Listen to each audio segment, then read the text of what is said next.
ভারতের জম্মু ও কাশ্মীরের পাহেলগাম বৈশরণ উপত্যকায় পর্যটকদের উপর হামলা চালানো হয়েছে। আজ মঙ্গলবার বিকেলে পর্যটকদের লক্ষ্য করে এলোপাতাড়ি গুলি চালায় একদল সন্ত্রাসী। এরই মধ্যে এই হামলার দায় স্বীকার করেছে পাকিস্তান ভিত্তিক সন্ত্রাসী সংগঠন লস্কর-ই-তৈয়বার স্থানীয় শাখা দ্য রেজিস্ট্যান্স ফ্রন্ট। ভারতীয় সংবাদ মাধ্যম ইন্ডিয়া টুডে বলছে, হামলার স্থান থেকে পাওয়া ছবিতে দেখা গেছে আশেপাশে ছড়িয়ে ছিটিয়ে আছে রক্ত এবং কয়েকজন নারী যন্ত্রণায় কাঁদছেন। স্থানীয়রা তাদের সাহায্যের জন্য ছুটে আসছে। একজন প্রত্যক্ষদর্শী জানিয়েছেন, অজ্ঞাত বন্দুকধারীরা খুব কাছ থেকে পর্যটকদের উপর গুলি চালায়, যার ফলে বেশ কয়েকজন আহত হয়।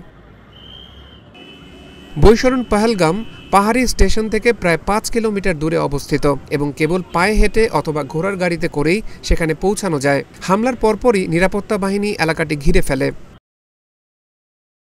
জম্মু ও কাশ্মীরের সাবেক মুখ্যমন্ত্রী এবং পিপলস ডেমোক্রেটিক পার্টির প্রধান মেহবুবা মুফতি এই হামলার নিন্দা জানিয়ে বলেন, পাহেলগাম পর্যটকদের উপর কাপুরুষোচিত হামলার তীব্র নিন্দা জানাই, যেখানে মর্মান্তিকভাবে একজন নিহত এবং বেশ কয়েকজন আহত হয়েছেন। এই ধরনের সহিংসতা অগ্রহণযোগ্য এবং এর নিন্দা করা উচিত।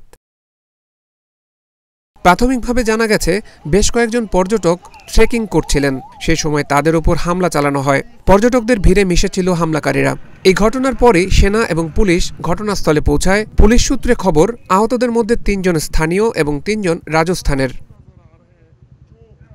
জম্মু ও কাশ্মীরের আকর্ষণীয় পর্যটন স্থলগুলোর মধ্যে বেশ জনপ্রিয় পাহেলগাম। প্রতি বছর সেখানে প্রচুর পর্যটক বেড়াতে আসেন। পুলিশ বলছে, একদল পর্যটক ট্রেকিং করছিলেন, সেই দলটিকেই নিশানা করে হামলাকারীরা। তবে তারা সংখ্যায় কতজন ছিল তা জানা যায়নি। আগামী জুলাইয়ে অমরনাথ যাত্রা শুরু হচ্ছে। পুণ্যার্থীদের নিরাপত্তার জন্য পুরোদস্তুর প্রস্তুতি শুরু হয়ে গেছে। তার আগেই পর্যটকদের উপর হামলার ঘটনায় উদ্বেগ বেড়েছে।